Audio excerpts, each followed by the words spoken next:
Yes, kanyama collect your pesa. How do we invest on sick people? You need one money invest. You do matuo. You can't pesa kuungi. No maneka kiyodo pesa. O say me 7 billion. Give the treasury of the national government. Invest this money. Benema kila kama ni penjo mara auditor general ngeni kinde bende gisa jati monondo nyalo paro on source revenue bende nagiti monondo kaka counties osbido ka choko omenda kegena taparo ni counties mago makalbu bende nitie kaka no kwatim maber kalore gi projections mana giketo counties mago kwatim maber nikech ka waenda on source revenue maro maduong' no Mabei county Kisumu county Siaya county ni pesa magi collect kuom jok matimo hala en timo 100 million per year. Pesa maduong' wuok e subtal. That means ni en gima ji nyaka tigo. Sani koro wasekelo SHA. SHA en ni ochul pesa cha. That means some of our countries won't even get money. Yes. Nise chemo komundo governor mtoke oring nyaka gusi CEO mar health nikelie pesa kama governor mtoke oring. This is what is happening. It's a very sad situation. Really. And now toka gigi nikichingina mano en ranyisi do. Apana is a reality. Okay, ranyisi. And the management team ready counties the kid in your books of accounts the biggest on source revenue ma counties mago makaluo yudogo pesa and from the health dispensary. That is where they collect money. Wacho mar mtokani machato exam. No. Kata mar mtokano. Department. What happens? What is called Siaya? No call Siaya. It's very true. I miss Siaya. Revenue collector Siaya nigi pesa. Iwinja? The revenue collector Siaya nigi pesa. Iwinja? So chemoke yudo ka ntiere problem ni the revenue collectors have money to governance, Department of Governance. There's no money. That means that system is not working. Ngata be ko choka mare. To tiyo kode. The hospital ibodo hospital Siaya.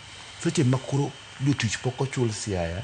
Pesa ma spend katana mi go governor mtoka ginene fuelonge lakini Department of Health Siaya to the retreat Naivasha.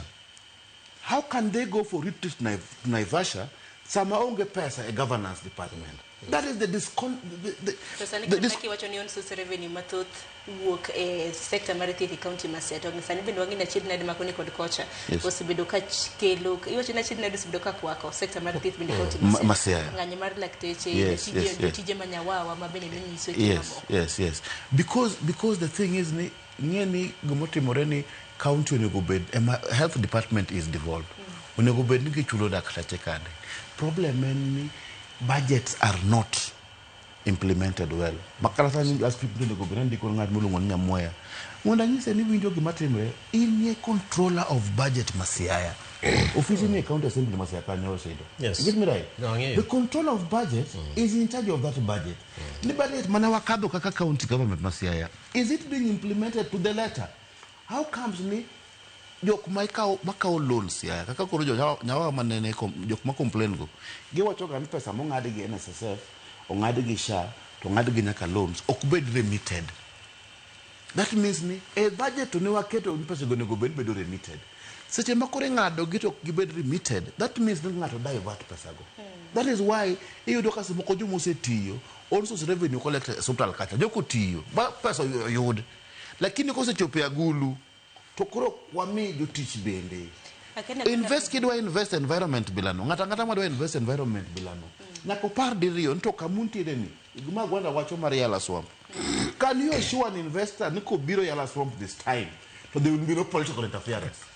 Okay, assurance no ngisa mna nijo siasa ok they interfere with anybody who is going to put his 4 billion ingen mo de invest Yala Swamp kan pesa matayo and swamp maduong.